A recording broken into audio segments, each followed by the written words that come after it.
Okay, this tree. Okay, நீங்க start பண்ணலாம் குந்தராஜ்.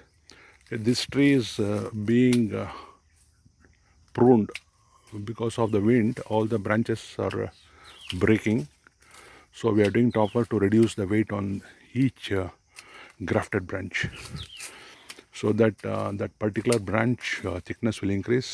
And next time when the rain or wind comes, the branches won't break.